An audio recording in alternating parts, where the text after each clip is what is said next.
Welcome to Disrupt Salt Lake City and the Culture Commute podcast. My name is David Alsop, and I am honored and proud to be able to welcome someone known as the father of modern human resources. He's a renowned author, speaker, a professor at the Ross School of Business, and is the co-founder of RBL Group. With too many recognitions to say here, Dave, one of my favorite recognitions was that he's recognized as the most influential HR thinker of the decade by HR Magazine. So if you do not know who Dave Ulrich is, you might want to Google him right now and see all of the great information that you should be following as an HR professional in modernizing the business in your organization. So Dave, thanks for joining us, and it's great to have you on the call today. Well, thank you. What a privilege to join you, Dave, and those who work with you, Jared, and others. It's always fun to talk to great colleagues who have common agendas. Yeah, no, I think we share that in common. And as I read and understand and have followed you, you started this disruption many, many years ago. You started changing the game in HR, and we are very inspired by you, and it's a passion we have.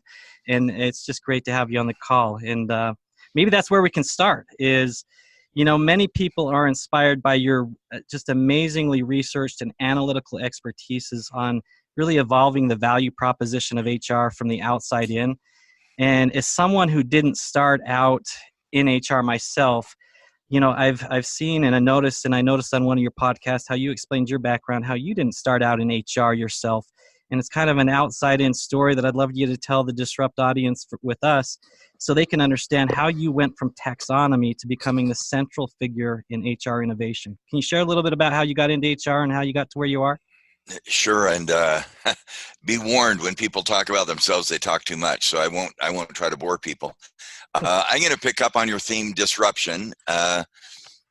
We're married, and like everybody else, we have aspirations, and the world is going to change. We are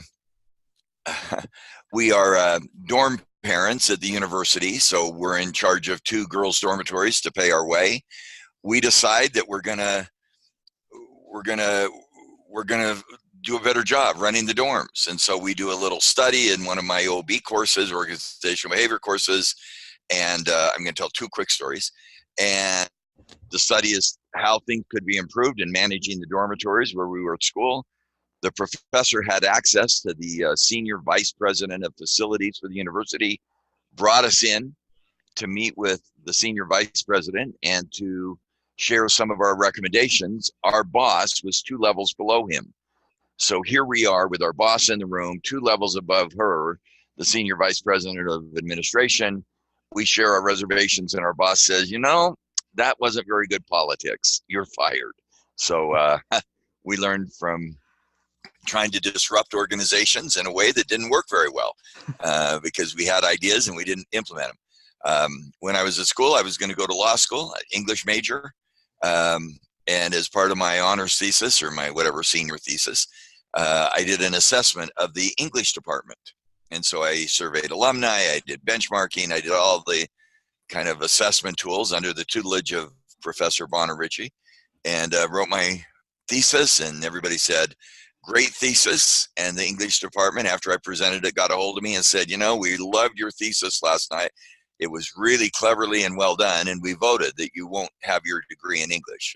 We'd like to throw you out of the English department because your critique was not well received. So in terms of disruption, for 50 years, and I haven't thought of 40 years, 30 years, I haven't thought about those things for a while, and I appreciate you reminding me of how I have created failure in my career so many times. So anyway, let me move ahead real quickly. Decide to do a PhD, go to UCLA, end up getting locked into statistics and metrics. Everybody sort of thinks analytics are new. They're not new. They've been around for a long time. And got interested with Professor Bill McKelvey around taxonomy. Taxonomy is the science of order. How do you find simplicity and complexity? And started to apply that to organizations.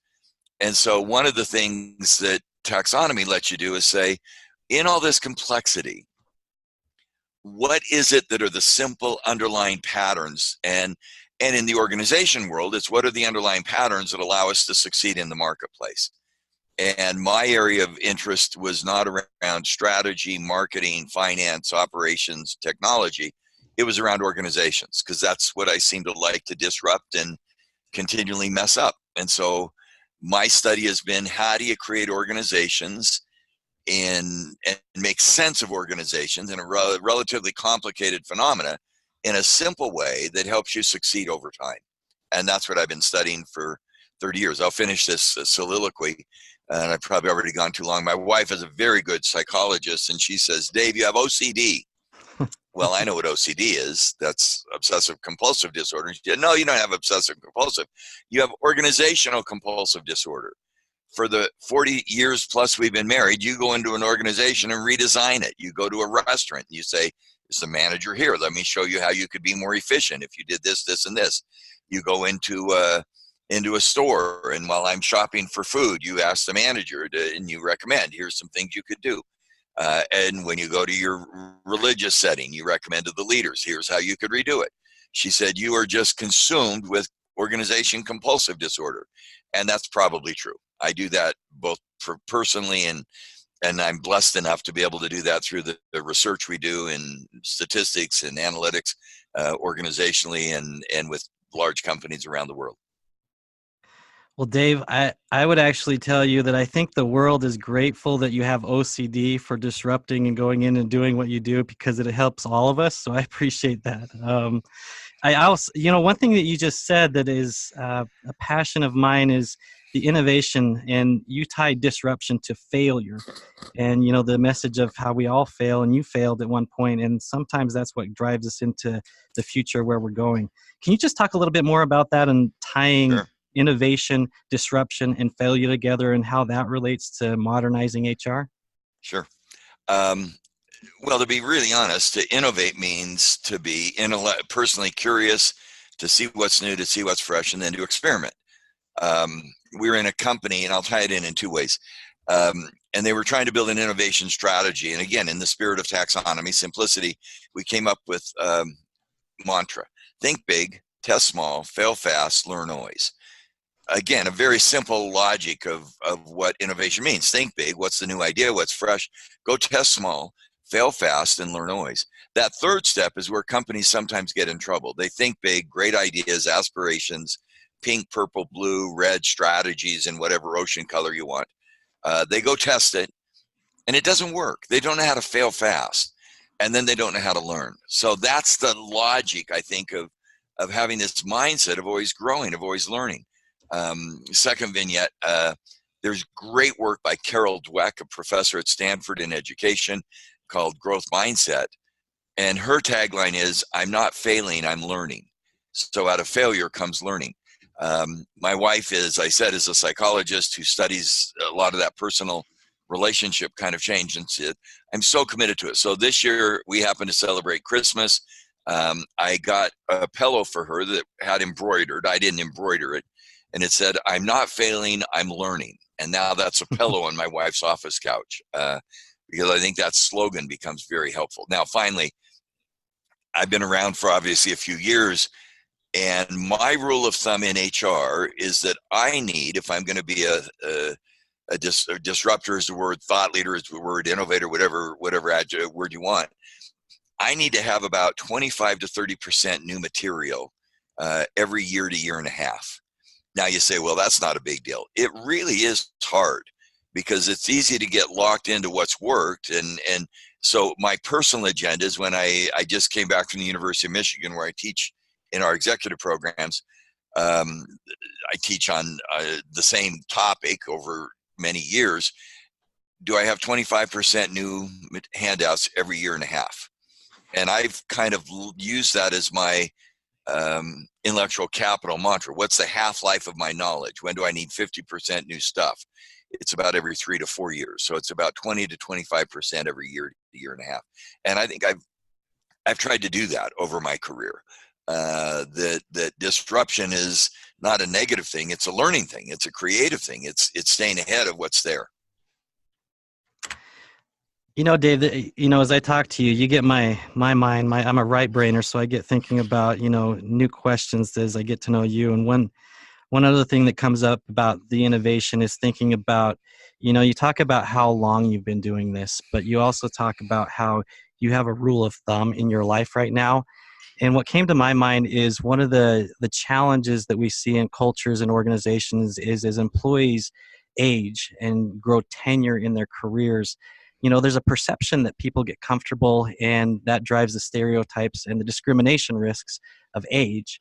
But one thing that you just shared with me that I think a lot of people need to understand is when someone has kind of a disruption mentality or a rule of thumb like you have in their life, there's no reason age should determine someone's success in any organization in the life cycle.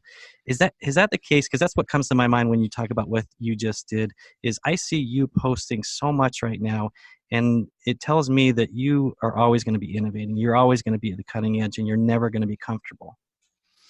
I can't speak about my future, but I can speak about my passion. And then to your comment directly, we often talk about discrimination, or we talk about some kind of bias that we have. And we often talk about race and gender and ethnicity and background and other preferences. I think age discrimination is one that many people hold. One of my mentors, and I have dozens, not dozens, but I have a network of people whose ideas I so admire. They stay fresh. Jeff Pfeffer at Stanford just did a column probably about a year and a half ago that he said, he's now even a little older than me. He said, age discrimination gets in the way.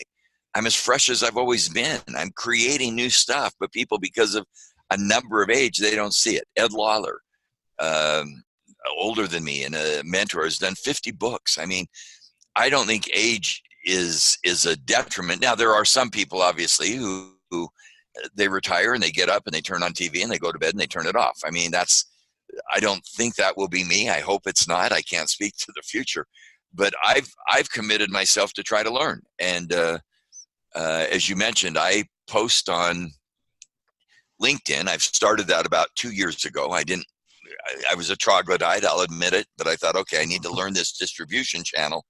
And so I started with almost no followers. I've got more followers now. And what I do is every Tuesday I've committed to post something new. And you say, well, that's easy. Now I've got 70 or 80 articles. That gets hard to continue to say, what's the next? What's new?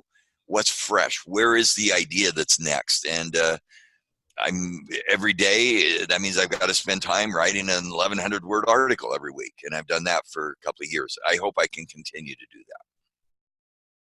Yeah, no, and I think you have such a following that it's always fresh and it's always helpful. So let me ask another question that gets us into really. So I'm going to stop you. Sure. That's my passion. If somebody said, what does Dave want on his tombstone, whatever that metaphor is, I want to be known as somebody who learned, somebody who had impact, somebody who made a difference. What would yours be, Dave? What would you like on that mythical tombstone or statement, or people at your funeral? Yeah, he really was X. What would you like? Yeah, it's a good question. For me, the first thing that comes to my mind is a passion that I have, which is, and some of it comes from a religious nature, but I think it applies into the business world. And my purpose as an HR person is he lost himself to the purpose of others, the purposes of organizations, and the purpose of causes to make them better. And I think the reason I say that is because, one, I'm more of an introverted person, and my purpose doesn't always shine on the outset. It shines from how I impact others. And so for me, as I kind of evolve myself and understand myself, for me, that's where I think I find my purpose, is being that person that helps others be better. And I think that fits well in my purpose in HR. So that's probably what I'd say top of mind. I really like that. I mean, one of the lessons we learned. Now, remember, we were dorm parents decades ago. Man, I haven't remembered this story in 15 years. And we had a young, I'm not even sure I should go through the story anyway. Let me tell you the principle. The way I learned the story was not always wonderful, but it was, well, I'll tell it now. Okay, there's no, well, I'm trying to decide if this is an appropriate or inappropriate story to tell, but here's the story. It's not that hard. 6 young women living in a dorm room in relatively close quarters. One of the young women smelled bad. She didn't use deodorant, she didn't bathe, and she smelled bad. And so they came to us as dorm parents and said, fix this problem. Well, we got in trouble because we started to intervene in a way that wasn't very helpful. and we started to tell her, you smell bad, as she was offended. She got hurt. It created a greater rift. Again, I'm obviously sharing now. This is the third failure I've shared. I probably got more. And my mentor, Bonner Ritchie, said, values defined by the receiver. And by the way, that tagline has stayed with me for 40 years. What you've got to do with this young woman is understand, why is this happening? She doesn't want to be offensive to her roommate. She doesn't want to be isolated socially or emotionally. She doesn't understand the impact of her grooming patterns. So instead of telling her what's wrong, probe with her what she wants in her life. Well, she wants, obviously, she's feeling isolated at college because the personal behavior. What does she want? I want to be more connected. I want to have better friends. Let us help you find what you want. Have you figured out what might be getting in your way? Not us telling you what's wrong with you as your friends define or your roommates, but letting you discover, how do you get what you want more of? She wants to have a better relationship. She wants to have better friends. That's what we can help you get. Can we explore together what might be getting in your way? And lo and behold, personal grooming is one of the issues she discovers. We didn't have the prescience or wisdom to do that. That's what HR is about. HR is not about HR. I'm going to train, hire, pay you. No, HR is about helping the business solve problems that the business has to solve. And when we get that mindset that it's what you just said, your passion is, it's not about me, it's about how what I know and do will help others. That's the logic that we want to try to create in HR. I'll give, and again, I try to find new ways to say that. I've said it and struggle with it. I was in a group of senior HR people in November, and I've done it since then. I did it this week. I've done this twice. It'd be interesting to ask you. I won't ask you. I don't want to take time and embarrass you, but what's the best thing HR can give an employee in the company? It's a very simple question. What's the best thing HR can give an employee? And the answers are a purpose, a team, fair compensation, creativity, opportunity, vision, a chance to grow, a chance to develop one's gifts. True. And in the Family Feud game of HR, you got 35 to 40 points. And people go, well, what have we missed? I think the best thing HR can give an employee in a company, the best thing HR can give an employee in a company is a company that wins in the marketplace. And people go, what? If Kraft or Heinz or whatever company doesn't win in the marketplace, there is no meaning, there is no purpose, there is no compensation. And unless and until HR people get their head around that, HR is not about the employee experience. It's about the employee experience so that we win in the marketplace. And if the experience that we create doesn't create value in the marketplace, we are not going to have an employee experience. And by the way, that simple premise goes back to this. Boy, I haven't thought about this in a decade. This wonderful young woman who was not aware that her personal grooming was keeping her from getting what she wanted. I think sometimes in HR, we get so excited about the employee experience. We're going to have great well-being. We're going to reinvent employee engagement. Everybody's going to get to bring their pet to work. That's not the agenda. If we don't win in the marketplace, either the customer or the financial or the community, if we don't win in the marketplace, there is no pet at work because there is no work. And for me, that's been the HR agenda that we've got to get our heads around. And I hope we're getting better as a field. I think we are. And then I see setbacks and I realize change is never linear and it's never simple. But that's been the agenda that I've had my head woven around for a long time. Yeah, no, don't ever worry about sharing anything that comes to your mind. This is Disrupt, and that's what we're here about. So that's very helpful to add an analogy to it. One question I was going to ask later on in this, but I think it fits really well in what we just talked about. And I think you kind of answered this for me, but I think one thing a lot of HR executives or leaders or aspiring HR professionals struggle with in what I call the rock star persona, personal branding age of social media is I see a lot of HR professionals and leaders wanting to be the rock stars in their organization, wanting to be the face and wanting to get their name out there.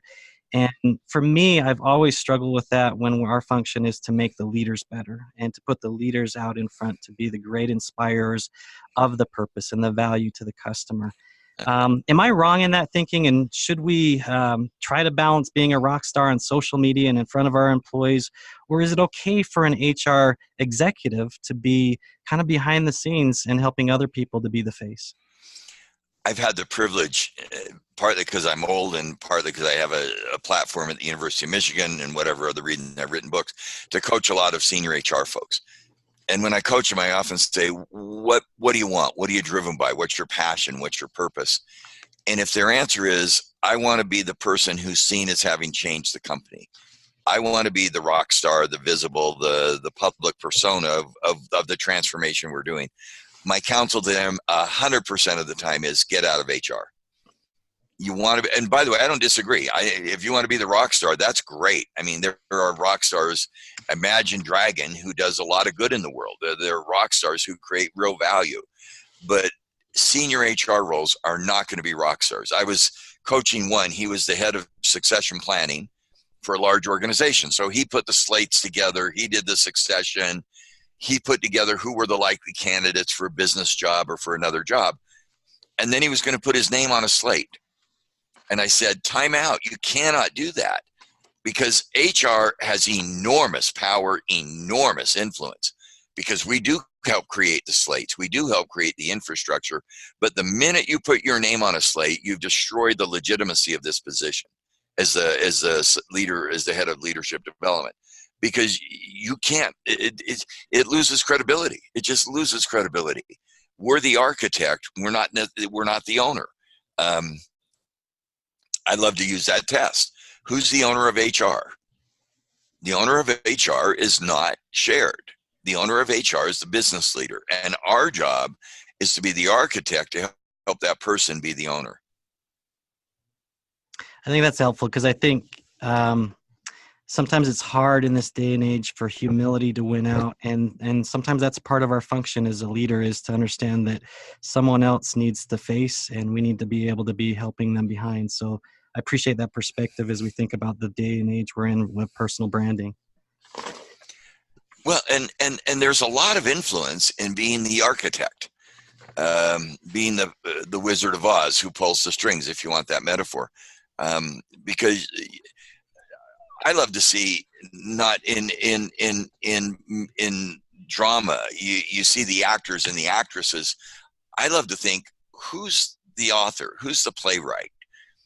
How did they think? How did they come up with these words and put them in a form that the actors and actresses, who are also very gifted, can use in a way that communicates what they want? And I think being that architect or creator of that agenda is an incredibly influential role. I agree. And that's something that, as we think about what we're trying to do here in Utah and the Silicon Slopes with disruption through HR, a lot of people, I thought everybody knew, modern HR. I thought when I moved here, this is an innovative market. The businesses are exploding. And I thought HR was going to have that same innovation and understanding of modern HR, but I don't know. And Jared and I were just talking when he came in. He was telling people, we were interviewing Dave Ulrich, and for us, that's like interviewing, and it's just amazing for us. Whereas other people in HR he talked to didn't, and I've talked to other people like this, they don't know who you are, and that's to me that's a disservice to an HR person trying to model. I think that's good judgment on their part. Let me encourage them to not find out. I feel awkward. You introduced me to the father of HR. I didn't come up with that term. It's in my bio now because that seems to get visibility. But in my view, I'm still that student trying to have OCD and say, God, how do I help this company redefine what it's trying to do? How do I help this company go through a merger? How do I help this company that's losing stock price recreate their market valuation because of their HR? How do I help this company who's losing net promoter score, customer share, reinvent themselves to get them into a different place? This isn't about name recognition. It's about hopefully having impact. And again, I'm not insensitive that the best thing we can give an employee is a competitive company, because I do want to give that employee. Think about the power of having a job. Think about the power of education, the power of earning a living wage. When an employee has that, he and their family just, it changes their whole lives. And that's what you want to do, is create companies that can make that happen. Yeah. Yeah. And I think the thing that's most important for me is, especially having you on our podcast, is, we want people, and we want our audience and anyone who doesn't know what modern HR is to know what that means in a market where we talk to a lot of people where, they're really passionate about payroll, compliance, and throwing a good party, having a ping pong table, but they miss out on the principles that you teach. Can you enlighten our marketplace on what modern HR is to you and what you teach about modern? Let me give you 3 principles. Headline: HR is not about HR, it's about the creation of value. So that's the headline. And you go, well, what does that mean? It means that it isn't what I know and do in HR. It isn't payroll. It isn't a ping pong table. It isn't bring your dog to work. It's about creating value. Okay, that's the headline. 3 principles. Value is defined by the receiver more than the giver. So value is not what we do. It's what somebody gets from what we do. And it was your kind of logic that what I do as a leader is not, leadership authenticity is frankly narcissism unless it creates value for someone else. I don't want a leader who's emotionally intelligent and does a whole series of things, who's well grounded emotionally well, unless he or she is creating value for someone else. Good leaders build leadership. A good HR, it's not about how many hours of training, it's about what the training did to help us win. Value is defined by the receiver, number 1. Number 2, who are the stakeholders? Who are the receivers? Our logic is they're not just inside the company. So we love to ask a question: who are the employees of HR? Well, the employees of HR are the employees of the company. If employees, for example, at Kraft or at Heinz or at your dental firm today, if we're not aware of the dentist, if we're not aware of in Kraft of the Walmarts and the Targets and the stores, if we're not aware of the customers, we're building stuff that doesn't create value over time. So overall headline: HR is not about HR, it's about value created. Assumption number 1, value is defined by the receiver. Stakeholder number 2, receivers are outside, not just inside. Takeaway number 3, modern HR, it's not just about people.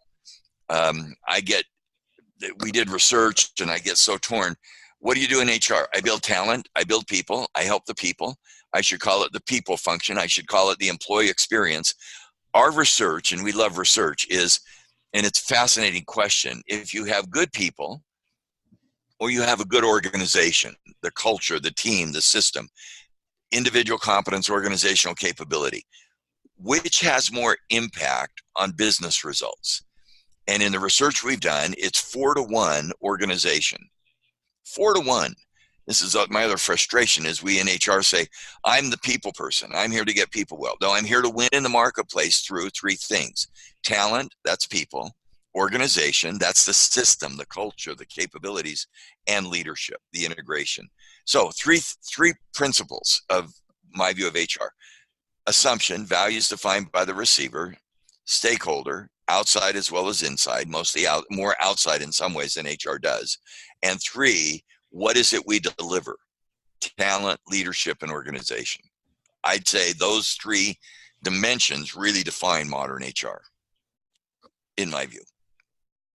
And Dave, as I talked about at the beginning, one of the things that I saw when I moved here, and I found a community of people that are frustrated with a marketplace that it's, evolving, it's growing, it's innovating, but it's not evolving to where the big companies have been and where they've been forced to figure out the right HR, and they've listened and understood the right HR or the modern HR that you share.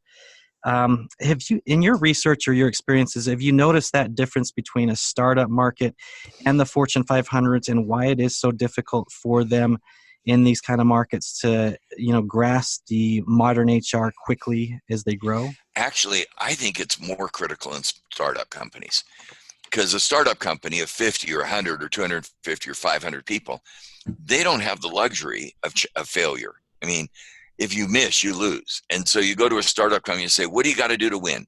Well, I got to have a creative product. And if I'm going to be a unicorn, and Utah's got a lot of these unicorns, I got to have a great product. I got to have a great service, but it can't be a single event. It can't be an isolated product. Well, how do you create a sustainable product? And before long, do you have access to capital? I think 15 years ago, people said, well, I've got to have something cool that I can sell and go get money and borrow capital. I think today you can get money. I mean, you can go into crowdsourcing, you can go into global financing, you can find money. I think today you can even get people with lots of creative ideas, creative products. How do you turn those ideas into a sustainable business? It's organization, people, and leadership. And until you can get the right talent and the right people, you're probably not going to have a sustainable business. And so my take is, in smaller startup companies, very small ones, there's often not an HR person because the founder is the HR person. When I coach and work with founders, I say, what's the most critical thing you've done? Is it accessing money? And they go, no, I can find money. I mean, I may have to borrow against stuff. I may have to take out loans, but I can find money. Is it think big? Is it the great ideas? No, I got good ideas. Is it the systems you need? No, today in mobile apps, I can get systems and technology and digital and AI. I can get it on the cloud. What is it? It's getting the people in around me who can sustain the kind of work we need to do. So we don't build a product, we build a process that generates future products. And so I think, and then sometimes the dilemma of these founders is they're doing that kind of HR work, and then they bring in an HR person, and sometimes the HR person says, oh, well, I need to do payroll. No, you don't. Let's outsource that. Let's get somebody, I think, or outsourcing is going away. I think let's get that online. Let's do a technology-based payroll. I need to do whatever it is, compensation payroll. I need to do development. Well, let's make sure that what we're doing is linked to where the business is headed. And I see small companies, HR becomes so critical that often the founders take the lead in some of that work. So different kind of view. And so what do I do as an HR person? I make sure that the administrative work is done. I can insource, I can outsource, I can use technology. I can find ways to get that done and get it done efficiently. But my job is to really help the senior founder and the transition from the founder to the institutionalized management make a difference in what HR is trying to do, or in what the business is trying to do. And I think you might have answered this in what you just said, but if we have any CEOs that are thinking about for the first time hiring an HR person into their organization, what advice would you give them when they're at that stage where they realize, I can't do this anymore, I can't manage the HR, I need to have someone that can help me fire quickly and manage these things? What would you counsel them when they hire their first HR person? My sense is to think again about, what does my business need to win in the future? You talked earlier about your commitment and insight in innovation. If it's innovation, that's great. What does my business need to do? Build deeper intimacy with target customers. What does my business need to do? Grow globally. And I'd encourage a CEO to say, start the HR discussion with business. And then the second question is, to make that happen, innovation, globalization, customer share, whatever it is, I have three things I need. I need talent. I need leadership, not just me as the leader, but the leadership around me, a subset of talent. And I need the right organizational culture. I then begin to say, how do I find an HR leader who can walk into my office and say, I'm not here to do payroll. I'm not here to put people through training. I'm not here to put people through a career development workshop. I am here to deliver talent, leadership, and culture that will help you reach your goals. Quick anecdote. And by the way, this is not easy to get. It's a real mindset shift. We taught a course, 2-week course. We have a consulting firm, the RBL Group. We do this course in Park City.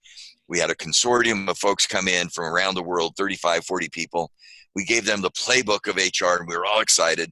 And we said, go home and go forth and serve, whatever the metaphor is from this area. Not a young man, a professional, and 35, 45 years old, goes home to his home country. I won't name it to embarrass him. And he calls me the next week and he says, Dave, your course didn't work. Crap, here we go again. Now, notice I have shared already a number of failures, and I thought, I've got a lot of these. I hope I'm learning. And I said, why? And he said, well, I came home all excited with the new HR. And that's great. What'd you do? I did a survey of our business leaders, the top 50 or 100 leaders in our country. What did you ask them? I listed 18 new HR programs, e-based learning, compensation-based through automation, flexible benefit program, a new leadership training module, a new career development model. And I listed these programs, a new performance appraisal mechanism. And I said, which of these should we do in our company? And the 50 business leaders basically stuck their tongue out at me and went, that probably doesn't sound good on the phone, but you've all heard that sound. They just said, we don't care. This is just a dumb survey. Your program was not helping me. And I said to this man, this was about a year ago, I said, oh, we failed you. And he said, why? And I said, we didn't teach you well enough. You did the wrong survey. You did the wrong survey. Your business leaders don't care about, do I have a linear 4-stage succession program or a career mosaic? Do I have a behavioral anchored rating scale or management by objectives? Do I have online leadership training or in-person leadership training? Let me be blunt, that's not the survey you should do. And he said, what should I have done? I said, you survey your business leaders on what they have to do to win in the market. Are we going to win through product innovation, through customer cycle, through customer intimacy, through geographic expansion? What is it we're going to do to win in this market? What are we facing? And then your job in HR is to say, given what we're going to do to win, let's say it's product innovation, that's our winning strategy. We then come back to that leader and say, therefore, we should do this in individual talent, leadership, and organization to make that win. Our job is not to look at the HR practices, is to look at how they bundle together to deliver talent, leadership, and organization against winning. And he said, oh, that's what you said for 2 weeks. I didn't understand it. And I thought, okay, I got to say it better. And he said, I get it. I finally get what you were trying to do for these 2 weeks. Yesterday, I was teaching at Michigan, the end of the second week. And I kept saying, what's your leadership point of view? That's kind of a great exercise. You know, what do you want to be known for as a leader? What's your leadership point of view? And the woman did it. And I said, look at what you wrote. Does it include somebody you're going to have an impact on? Because unless your point of view as a leader makes somebody else better, it's a point of view, but it's not yet a leadership brand. Your personal brand is how your leadership point of view makes somebody else a better leader. Did you write that in your statement? And she raised her hand and said, I got it. After 2 weeks, I got it. We are not here to do things differently. We're here to create value for others through leadership, through culture, through HR practices. She said, I finally got it. It isn't about my point of view. It's about how my story makes other people create their stories. And I thought, you know, that's such a separate mindset. And if I could plead, small company, big company, small companies don't win because they have a great product. They win because they have a great product that others value. Final example.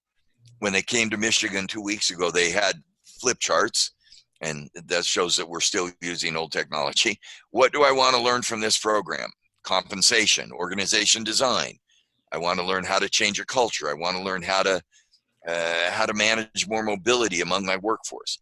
I had everybody go to their flip chart and write the word "so that." And this would be my coaching of an HR person listening. What did I spend my time doing today or this week? So that. And unless the so that is answered by going outside the company, how did what I do today help a customer, an investor, debt or equity, the community? How does this podcast help others so that they succeed? Not so that I talk or you talk, so that others succeed because of what I know. That for me is my passion. That's part of my passion. For me, that's where the ultimate learning should be focused. Dave, I think I've got time for one more question, and that makes me sad because I have truly enjoyed our conversation and I've learned a lot. I guess the last question I have is I received some questions from some of our followers, and one question that came up that I thought was really interesting that they wanted to get your perspective on is, you know, a lot of HR professionals are in organizations where there's a deep-seated culture. They haven't implemented the right things over the years, and they're a little bit behind, and they've got a lot of work to do to change the culture for the right culture for the future to grow for the consumer.